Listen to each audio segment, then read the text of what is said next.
Literally no one believes that Donald Trump is so deeply concerned about the people of Iran or so deeply concerned about the safety and the sanctity of the protesters there. I mean, please give me a break. At least I feel like in the neocon era, Cenk, they respected us enough to like build up some lies to make the case for the war over years. Now, I literally don't even know if we go to war with Iran again.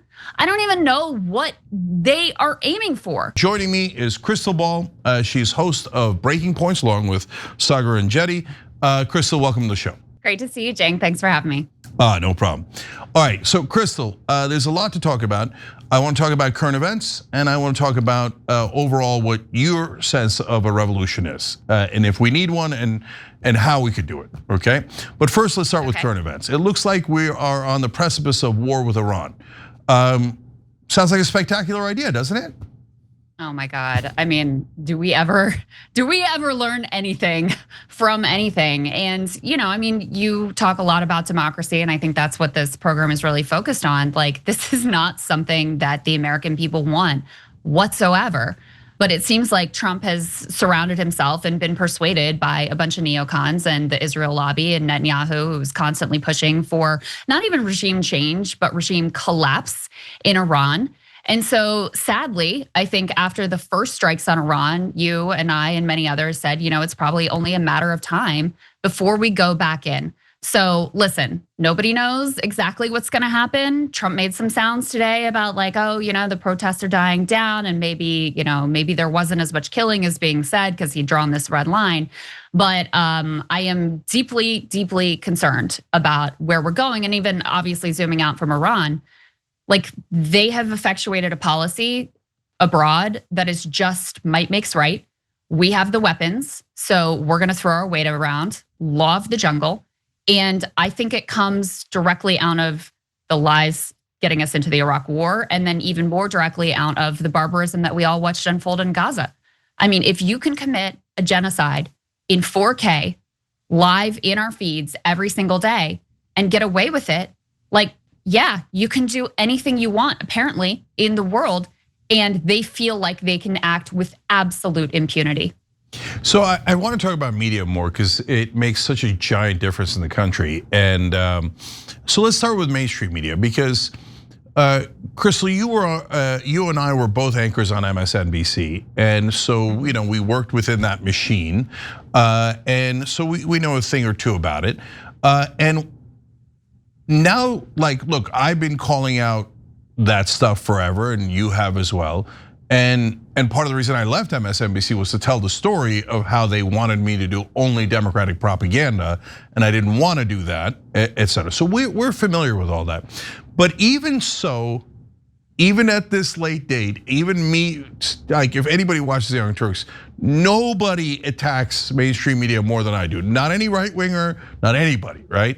But even so, Krystal, when I see what's happening with Iran here, where they're all in mass pretending that we might go to war because, oh my God, Mark Levin cares so much about the Iranian people. And all the pro-Israel pundits in this country and the politicians, all of a sudden, oh my God, there's Muslims dying. We're brokenhearted over it. And they ignore that Israel's been trying to get us to do regime change in Iran for 20 straight years. And it has a massive lobbying operation in politics and in media to drive that war. Isn't it kind of amazing that they have collectively all are in effect lying to as many people in America as they can to get them to support this war, just like they did with Iraq? It's frankly insulting because the idea that the Iraq war was to liberate the Iraqi people, like how did it go for the people of Iraq? Nothing could have been more disastrous than our war there. That we were gonna liberate the people of Afghanistan. Nothing could have been more disastrous than our war there. So obviously it's preposterous. And of course the red line and the justification Trump offered is the most absurd. He cares so deeply about the Iranian protesters. Are you kidding me? You just watched one of your ICE thugs shoot an American protester in the face 3 times. And you aren't investigating the killer, you're investigating the victim and her wife. You called her a domestic terrorist. So literally no one believes that Donald Trump is so deeply concerned about the people of Iran or so deeply concerned about the safety and the sanctity of the protesters there. I mean, please give me a break. They actually, in a new filing, they're claiming that one of the problems with Maduro was that he was violating the rights of indigenous people in Venezuela. Like, does anyone believe that that's something that the Trump administration cares about? Like, at least I feel like in the neocon era, Cenk, they respected us enough to like build up some lies to make the case for the war over years. Now, I literally don't even know if we go to war with Iran again, I don't even know what they are aiming for. I don't know what the stated reason is. I don't know what the goal is. None of it is even making any sense. We're supposed to care that Maduro had machine guns? I mean, this is just so insulting and preposterous, which is why even with all of the networks effectively in I mean, I don't want to say they're totally in lockstep, but they're much more. Fox News is totally in a lockstep. CNN, more, little bit of dissent, but mostly in lockstep. MSNBC a little bit better, but it's very gradations of bad. But in spite of that overwhelming war propaganda, you still have the American people like, no, absolutely not. This is not what we want. Now, the one caveat I will say is that leading up to the last time we bombed Iran, you had partisans, Republicans, independents, and Democrats who all in advance were like, no, we won't want to do this. Once Trump did it, then the Republicans flipped. Same thing with Venezuela. We saw that same flip. And I fully expect we'll see that again with Republicans if we do go back to striking Iran. Okay, I actually disagree with that last part, so that's gonna be interesting. But hold on, before we get to that part, and it's an interesting slight disagreement. So, look, I gotta put an asterisk on what you said. You're right, like when you say, no one believes that Trump's doing this because it's like his heart is broken for the Iranian people. Come on, right? But the giant asterisk is, except every national media reporter and anchor, because they're all talking about it as if that's what the American government is worried about. As if they just say, like all the time, nonstop, well, there's all these people died in Iran and Trump is worried about it, the American government is worried about it, freedom in Iran, blah, blah, blah. And not one of them ever mentions, oh, by the way, that country, Israel, that controls 94% of our politicians and gives hundreds of millions of dollars to our politicians, they want this war desperately. They've always wanted it. They don't care 1% about the Iranian people. And they just want a regime change so they can install a pro-Israel puppet, Reza Pahlavi, the Shah Jr., who went to Israel and told them, I will do what you want. And not one piece of reporting about that in mainstream media. So I think- Well, I don't even think that, I don't actually even think that they imagine they can accomplish a regime change. I actually think in a sense it's worse than that. They want a regime collapse. They want it to look like Syria. They want it to look like Libya. They want it to look like Lebanon. So it's not even that they don't care about the Iranian people. They actively want them to suffer in some tribalized, horrible failed state situation. So that's the reality of what they're actually pushing for, because Israel wants to be the undisputed, power broker in the region. So until they weaken the Iranian government and they see that collapse, they're not going to be satisfied. Which is why, you saw Trump sort of like dismissing the Shah's son in the same way he dismissed Machado down in Venezuela. I think he realizes like you can't just put this figurehead in and think that it's gonna work out. But what they're aiming for is, what if we just sort of make this whole thing crumble and collapse? Then they'll be fighting, there'll probably be a civil war, it'll be a mess, and we can continue doing whatever we want to do in the region and throwing our weight around. Yeah, I have a slight disagreement with that too. So I hear what you're saying, but Krystal, my sense of it is, no, Israel, first of all, Israel hates democracy in the Middle East, because if those countries were democratic, they would all vote to oppose Israel.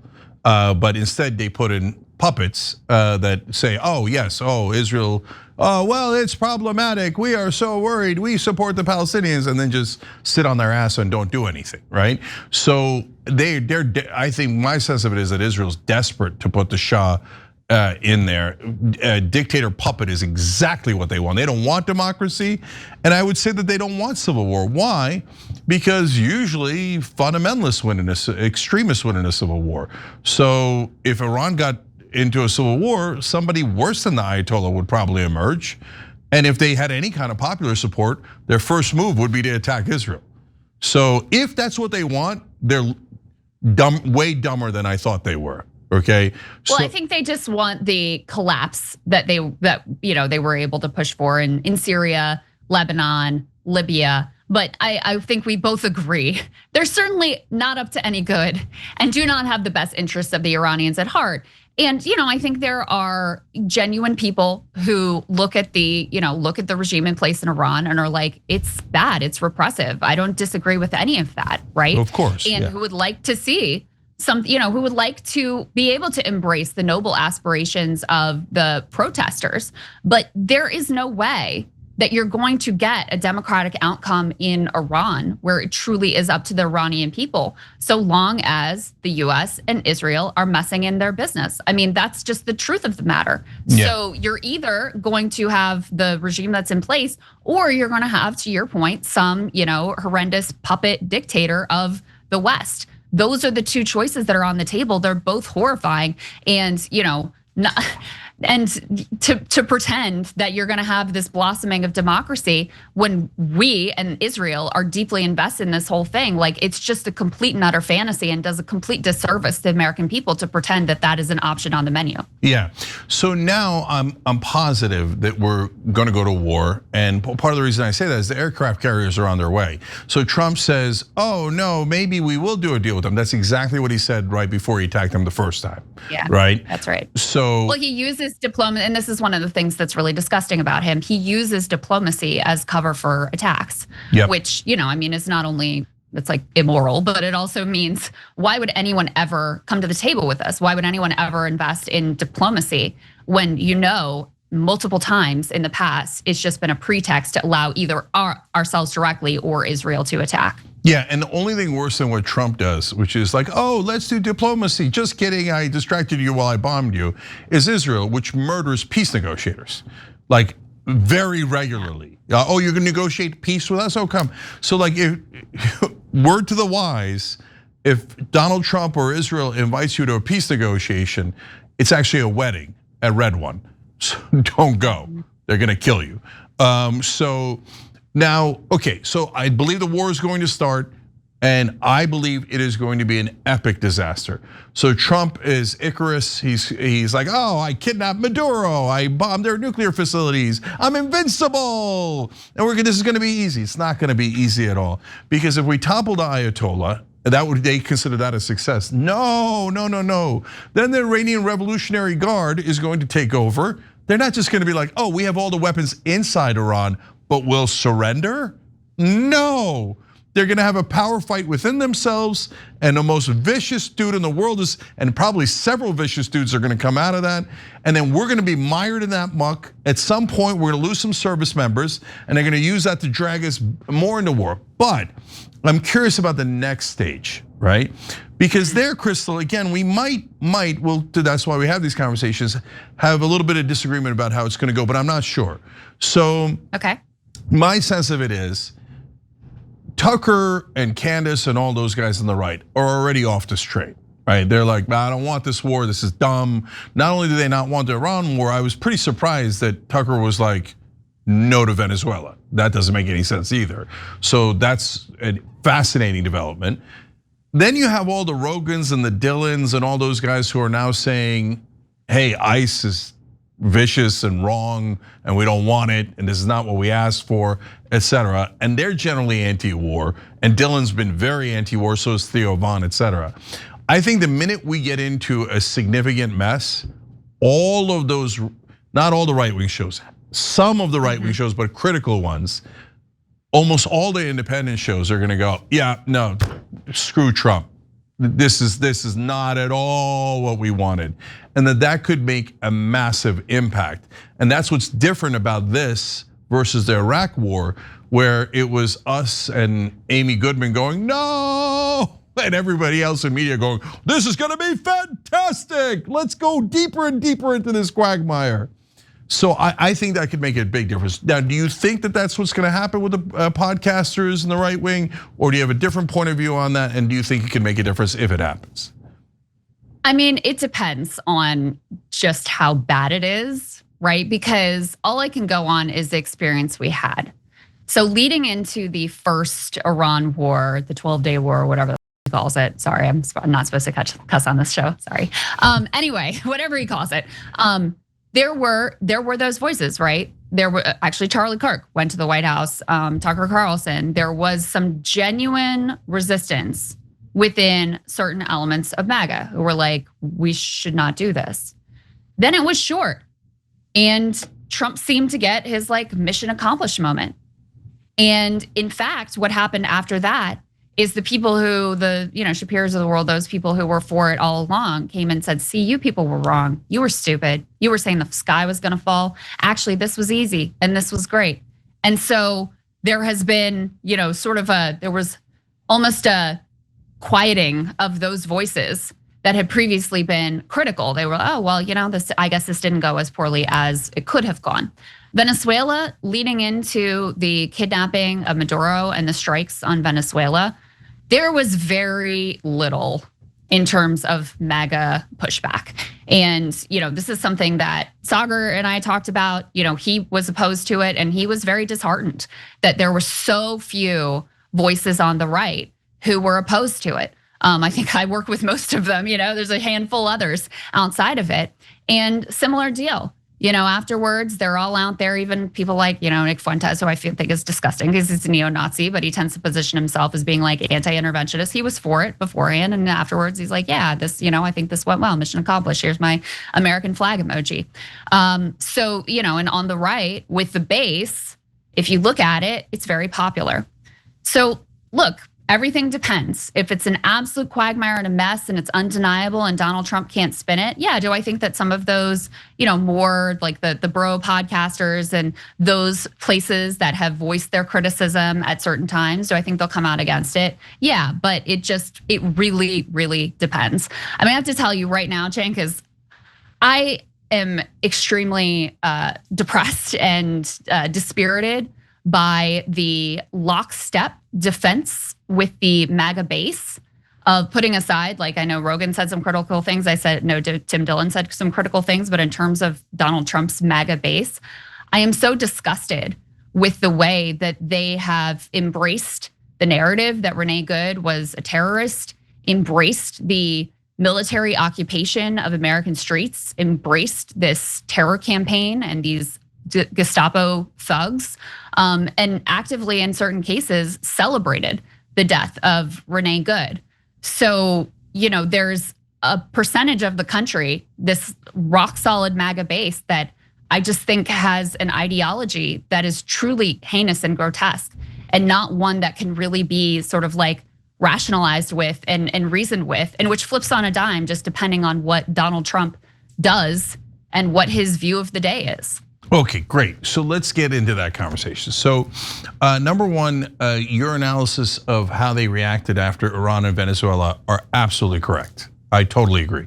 So they rallied around the flag, and since the operations seem to have gone well, they got back into their rah-rah mood, and as I was saying on this show, they got into bald eagle mood, right? Like, wow, we're America, we can do anything we want, right? And so yeah, that's well said. Yeah, and so do they have that proclivity that, yes, they do, right? And it's the same kind of proclivity that leads them to go, rah, rah, ICE, yeah, if someone even looks at you kind of funny, shoot him in the head 3 times, wah, yeah, bald eagle, wah, wah, right? And you're like, no, shooting an unarmed woman in the face 3 times is not bald eagle, that's a coward, okay? And so I'm with you on all of that. And you could see it in the numbers. 35% of the country says, is generally on ISIS side. That's the number that's left. And so 35%, well, that's dispiriting because that's a big chunk of the country and an even bigger percentage of Republicans, right? But at the same time, that means 2/3 are on our side, right? Yeah, no, that's right. Yeah, and so I think that the number one thing that people overlook is independents. Independents are larger than Democrats or Republicans, and independents do sway back and forth. They're not in that 35%. That 35% is, hardcore, extreme right, et cetera. Not all of the 35%, but a good chunk of it, right? Whereas the independents are totally on our side on war, on ICE, et cetera. So really, even when we talk about MAGA, it's a little bit of a misnomer because we don't need a single MAGA vote. We just need to convince the independents. And those guys, a lot of them voted for Trump, but now realize, at least certainly some of them, realize the errors of their ways. And I think actually that's a huge number. So first, does that make sense to you before I go on to the rest? Oh, I absolutely agree with all of that. Yeah, okay, great. And so those independents, I don't want people putting them in the same bucket as the most extreme right guy there is and going, oh, well, you voted for Trump, I give up on you. You're the worst, I can't stand you, you're a racist, fascist, et cetera. Like, no, win those guys back. And you could see it in the polling that actually already mission accomplished. We've already won them back, we just don't realize it, right? And because we haven't had a big election. And so, okay, so that's the point. Now, when you get to the reaction of what's going to happen next, the next one will not go well. So we had the US military carry out 2 tactically excellent operations. But I was on Piers Morgan just yesterday, Krystal, and Rob O'Neill, an interesting, questionable character, the guy who killed bin Laden, was on with me. And I said, the last question I asked, because there's like this, everybody's like, yeah, let's go to war, right? And I was like, Rob, you had those 2 operations. If you run a 3rd or 4th or a 5th operation, will something go wrong? And he's like, definitely, yeah. He's like, look, even when we got bin Laden, we had to burn one of our planes, right? Because we couldn't rescue it and we had to just totally destroy it. Something's gonna go wrong. And when that happens, my sense is that this discontent that had built up over the Epstein files and now the awakening about Israel, the minute 1, 2, 3 things go wrong, that's all gonna come back and go, oh, you guys were right. God damn it, turns out he's a uniparty mother effer and he got us into this mess. And I think the 26 and 28, I mean, I don't know, the Democrats can blow anything, okay? But it should go massively in our direction. Does that make sense to you? Yeah, I mean, if we're talking about independence, I think you're right that already they're disgusted. I mean, some 80% of Americans who were polled said they'd seen that video of Renee Good. Like, they're not gonna buy the BS from JD Vance and Kristi Noem and Donald Trump. They're horrified by it, right? They see these thugs in the streets and this is not something that they are willing to accept. And perhaps even more critically, the economy sucks.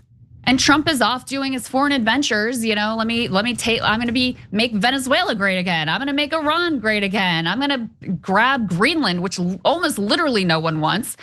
All of these things, and it's like, I can't pay my bills. What are you doing?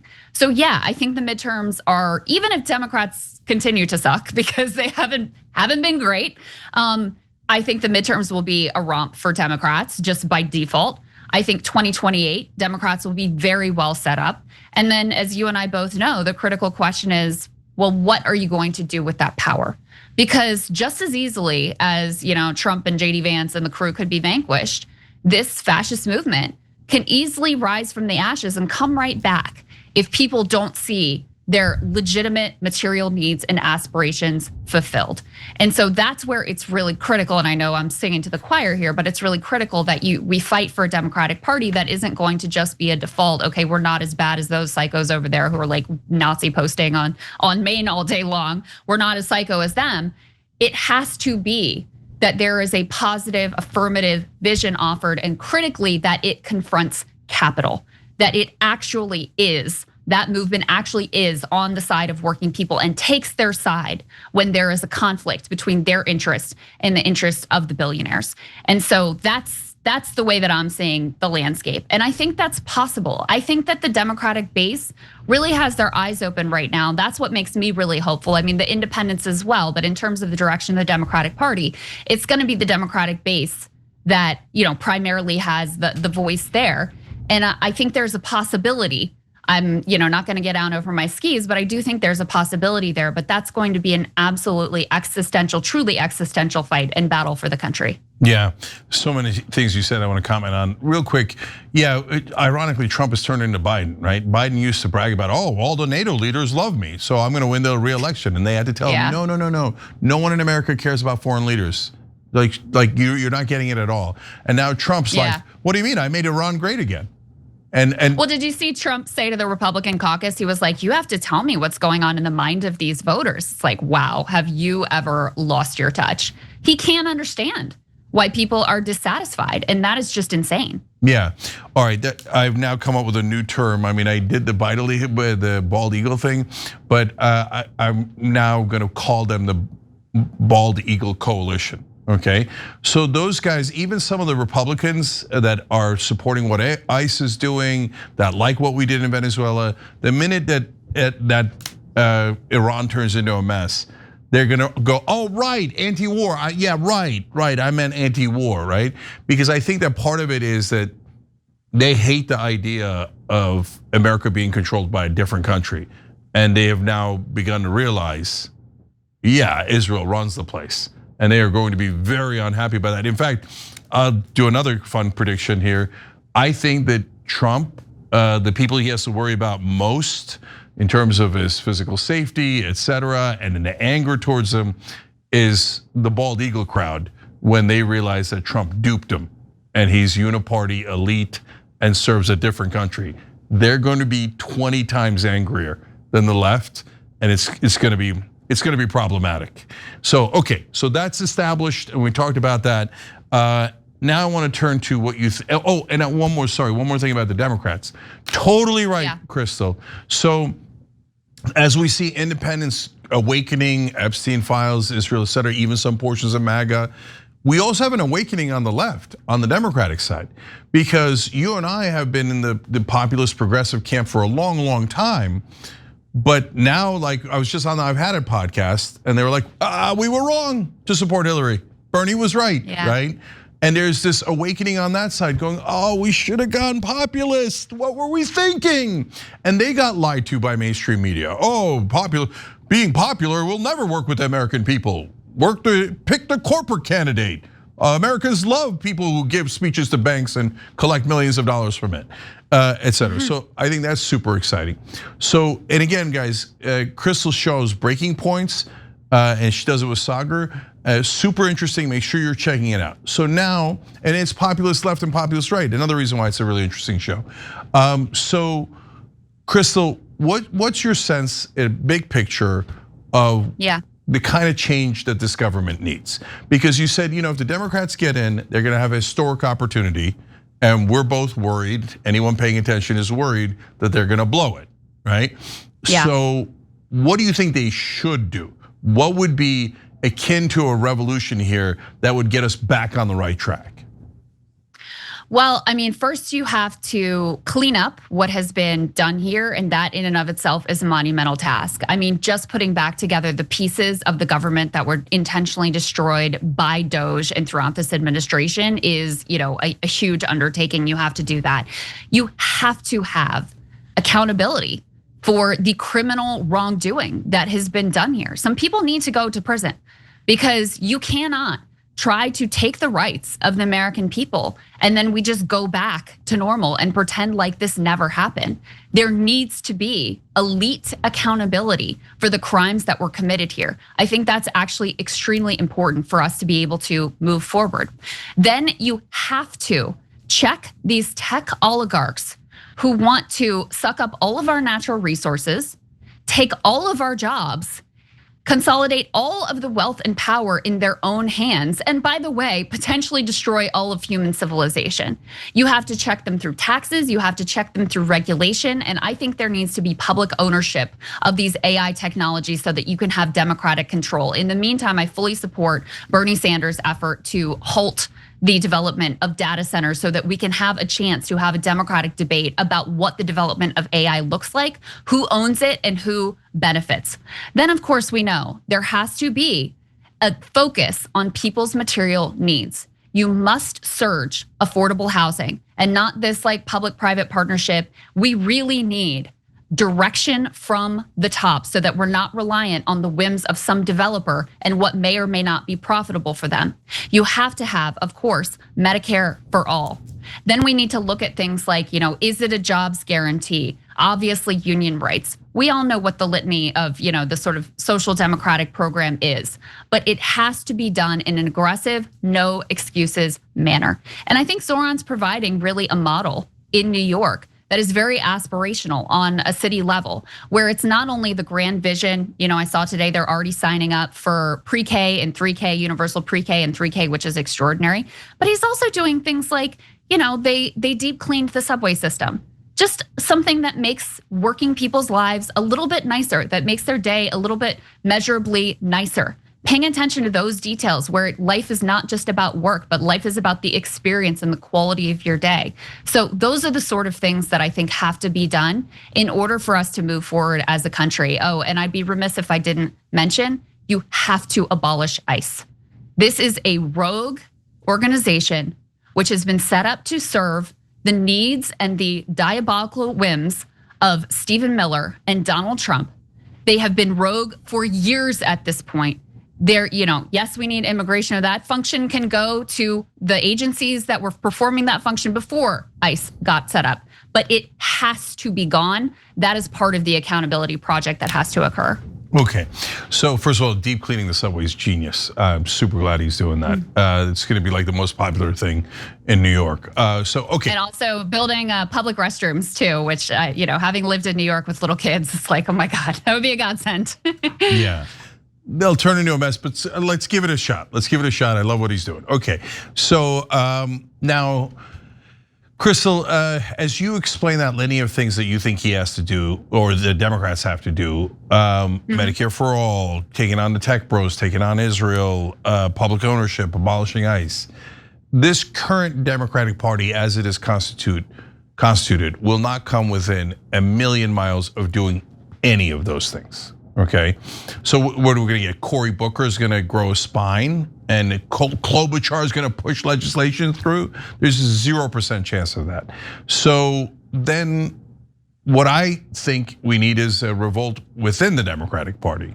Like, if we don't get some real hardcore populists into the Senate and the House, there'll be no fight at all, and the Schumer camp will get back in charge. And I've now talked to enough people inside Washington. I'm absolutely positive that if Schumer and Jeffries are in charge, their plan is to literally do nothing at all. So don't we need a revolt within the Democratic Party first? Of course, I think that revolt is underway. I mean, don't you? Like, just look at Graham Plattner in Maine going up against the sitting governor of Maine. And he's just like, no holds barred. Says it as plain as you could possibly say it, is as aggressive as you could possibly be. And a bunch of like elderly, nice white liberals in Maine are like, yes, that's what we're all about here. I mean, that is incredible. And Schumer, to your point, Schumer and DSCC have thrown in entirely with Janet Mills. You see this battle playing out in primaries across the country. Of course, got Abdul El Sayed. You've got Shoikat Chakrabarti running for Nancy Pelosi's old seat. I mean, there are so many extraordinary candidates who I'm so excited about, who are running across the country. And so I think that battle has already been joined.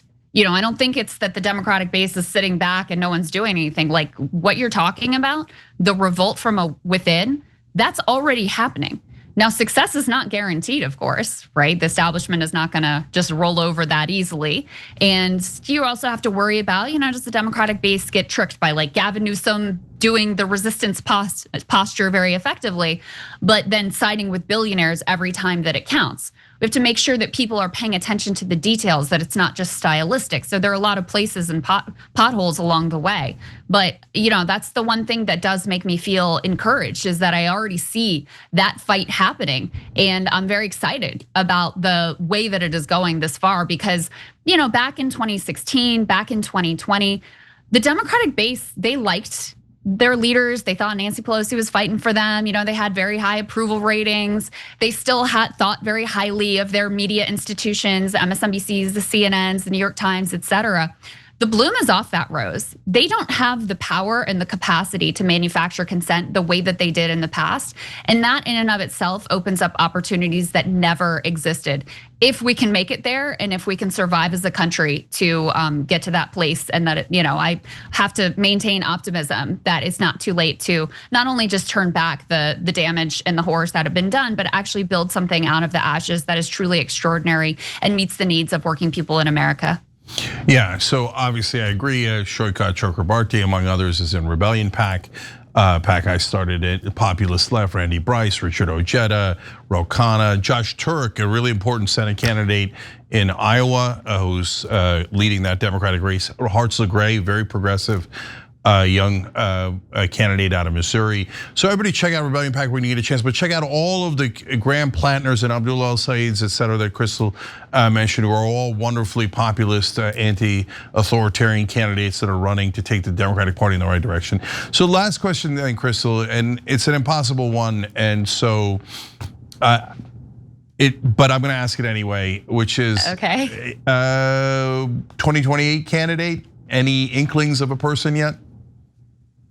I have some thoughts, but I'm gonna keep them to myself right now. But I have no doubt there's gonna be someone who, at least someone who is occupying that lane, because there are too many people who are well aware of the stakes that we're up against right now and who see things clearly the way that, the way that we're able to see things clearly, that it can't be a Gavin Newsom, it can't be a Cory Booker, it can't be a Pete Buttigieg. I mean, for me, the critical thing is you do need to have a bit of that. Like, I think the resistance libs were right about that FU Trump energy, honestly. They were right about his moral character. They were right about their dire warnings. They were right about all of that. But you have to marry that with the populist, in a revolutionary way, populist economic platform and anti-war platform as well. You have to put those things, two things together. In any case, I am extremely confident that we're gonna have at least one, if not multiple candidates who fit the mold there that we'll be excited to get behind. So, that's where I'm hopeful. That's what I'm looking towards, because I think it's our, I don't mean to be too hyperbolic, but I genuinely think it's our only chance to not end up in something that is truly even more dystopian than what we're experiencing now. I really think a lot about AI and where that's heading. And I don't think we can even wrap our heads around the level of power and money that will be consolidated. They really want to win a final battle against the American worker. That's how high the stakes are. So, that's how I'm looking at the next few years. Yeah, I don't want to look, on the one, I love that resistance libs are turning around. I love it, and you know me, I take yes for an answer.